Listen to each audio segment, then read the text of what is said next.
पहाड़ियों और घने जंगल से घिरा हुआ भैरवगढ़ गांव काली पहाड़ी के ठीक पीछे था।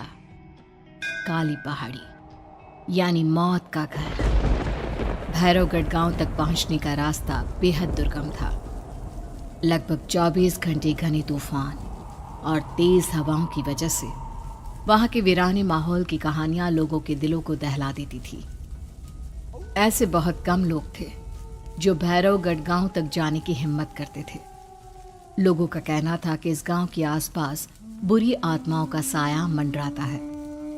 गांव के रहने वाले लोगों ने वैसे तो अपनी आंखों से किसी बुरी आत्मा या साये को नहीं देखा था, लेकिन गांव का बच्चा बच्चा इस बात को महसूस कर सकता था कि गांव के ऊपर कोई तो खौफनाक साया मंडरा रहा है।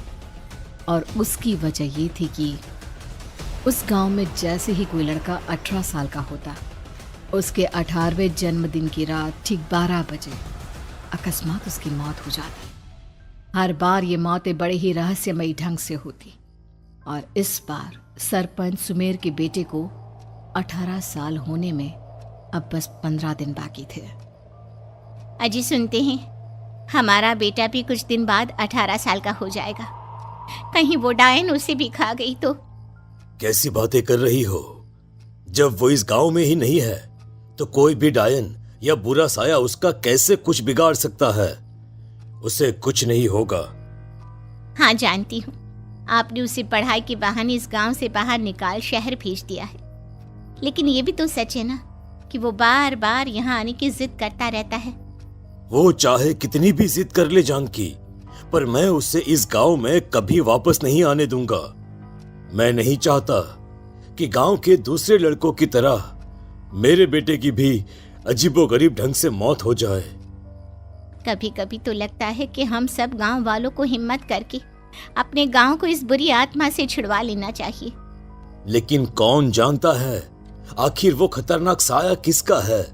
वो काली आत्मा कौन है जो रातों रात हमारे गांव के लड़कों को निगल जाती है?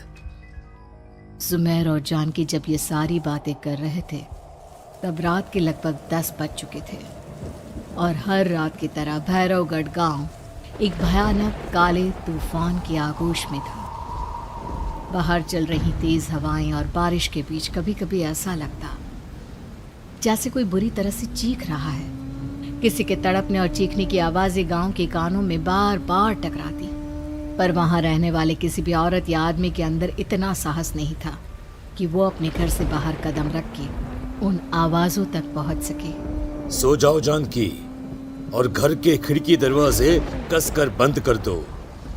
अब जानकी सब खिड़कियां ठीक से बंद करने ही लगती है कि तभी उसे अपने घर के दरवाजे पर जोर जोर से खटखटाने की आवाजें सुनाई देती है। इन आवाजों को सुनकर जानकी और सुमेर के चेहरे डर से पीले और हाथ पैर ठंडे पड़ जाते हैं। जानकी, जानकी, इतनी रात कौन होगा? पता नहीं, ऐसा लग रहा है कोई बुरी तरह से दरवाजा खटखटा रहा है।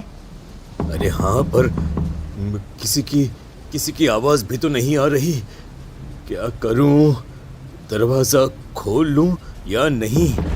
कहीं ऐसा ना हो कि किसी को हमारी मदद की जरूरत हो।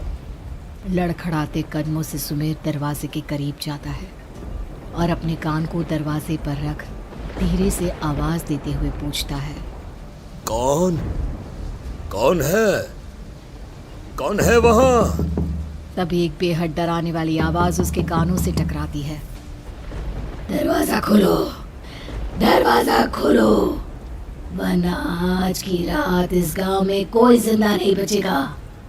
मैं जानती हूँ तुम्हारा बेटा 18 साल का होने वाला है।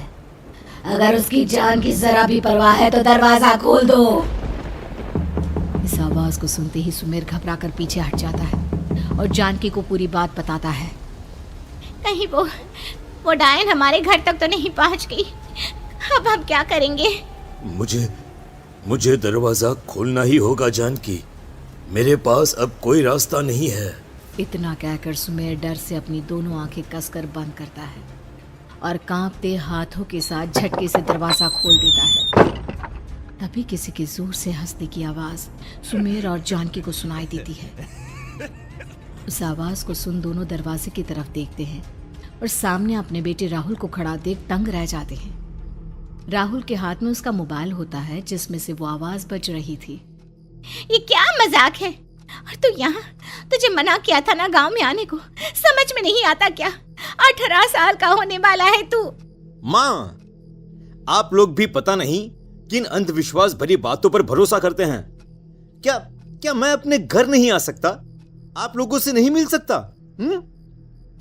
देख बेटा, हमने तुझे किसी वजह से ही इस गांव से दूर रखा था और यहां आकर तूने अच्छा नहीं किया। चल चल चल, मैं तुझे अभी के अभी वापस शहर छोड़कर आता हूं। ओफो पापा, आप बेकार की बातों से परेशान हो रहे हैं। बाहर इतना तेज अंधड़ तूफान चल रहा है, कहीं जाने की जरूरत नहीं है। मैं बस आप लोगों से मिलने आया हूं, कुछ दिन रहकर चला जाऊंगा। दिमाग खराब हो गया है इस लड़के का, नहीं जानता कि इस गांव में ये सुरक्षित नहीं है। किसने कहा था तुझे यहाँ आने को? ये आवाजें सुन, बाहर से जो आवाजें आ रही है तुझे सुनाई नहीं देती क्या? अरे माँ, जब जोर से तूफान चलता है, तेज हवाएं चलती हैं, तो इसी तरह की आवाजें आती हैं। ये बहुत नॉर्मल है माँ। नॉर्मल होगी तेरे लिए बेटा। 4 दिन शहर में पढ़कर आया है तो अपने माँ बाप की बात नहीं मान सकता। माँ, मुझे अभी बहुत जोरों से भूख लगी है, पहले कुछ खिला दो, और रात भी बहुत हो गई है। हम इस बारे में कल बात करते हैं, ठीक है? राहुल के वापस आ जाने से जानकी और सुमेर की आंखों की नींद उड़ गई थी। खाना खाने के बाद राहुल तो अपने बिस्तर पर जाकर सो गया, लेकिन जानकी और सुमेर पूरी रात उसके कमरे के बाहर पहरेदारी करते रहे। उन्हें पल पल इसी बात का डर था कि कहीं उनके बेटे को कुछ हो ना जाए। रात बीतती है, सुबह का सूरज निकलता है। अब जैसे ही वो राहुल को नींद से जागते देखते हैं तो उन दोनों के दिल को सुकून मिलता है। अरे माँ, पापा, आप अभी तक यहीं बैठे हैं? क्या पूरी रात सोए नहीं? जिनके जवान बेटे की जान को खतरा हो, उन माँ बाप को नींद नहीं आती बेटा। अब तो वापस शहर चला जा। देखो माँ, मैं किसी जरूरी काम से इस गांव में आया हूं, और वो काम पूरा होने के बाद मैं खुद यहां से चला जाऊंगा। काम? गांव में तेरा क्या काम है? पापा, मैं बचपन से ही इस गांव के बारे में बेहद डरावने किस्से सुनते आया हूं, इसीलिए अब मैं उन्हीं किस्सों के ऊपर डॉक्यूमेंट्री फिल्म बनाऊंगा। रिसर्च करना चाहता हूं कि आखिर सच्चाई है क्या। हे भगवान, लो जी, सुन लिया, और भेजो इसे पढ़ने के लिए शहर। मैंने आपसे पहले ही कहा था, मेरी बहन के पास दूसरे गांव भेज दो। ना ये शहर जाता और ना उल जुलूल की बात इसके दिमाग में आती। जानकी और सुमेर राहुल को समझाने की बहुत कोशिश करते हैं, पर वो किसी की बात नहीं सुनता और अपना कैमरा लेकर गांव की पास वाली काली पहाड़ी की तरफ निकल जाता है। अब राहुल जैसे ही काली पहाड़ी पर पहुंचता है, उसकी नजर पहाड़ी के ठीक बीचों बीच बनी एक पुरानी झोपड़ी पर पड़ती है। यहाँ भी कोई रहता है क्या? ये इंटरेस्टिंग होगा। राहुल की आवाज पहाड़ों से टकराकर उसके कानों में सुनाई दे रही थी। उसने चारों तरफ का नजारा देखकर वहां की तस्वीरें अपने कैमरे में उतारना शुरू कर दिया। तभी अचानक राहुल ने अपने कैमरे में खींची हुई तस्वीर को जूम करके देखा, और उसमें उसे जो नजर आया वो देखकर राहुल के होश उड़ गए। क्या सचमुच उस गांव के ऊपर किसी बुरी आत्मा का साया था? क्या राहुल की जान बच पाएगी? क्या देखा था राहुल ने उस फोटो में जिसे देखकर वो दंग रह गया? इन सवालों के जवाब जानने के लिए देखिए इस कहानी का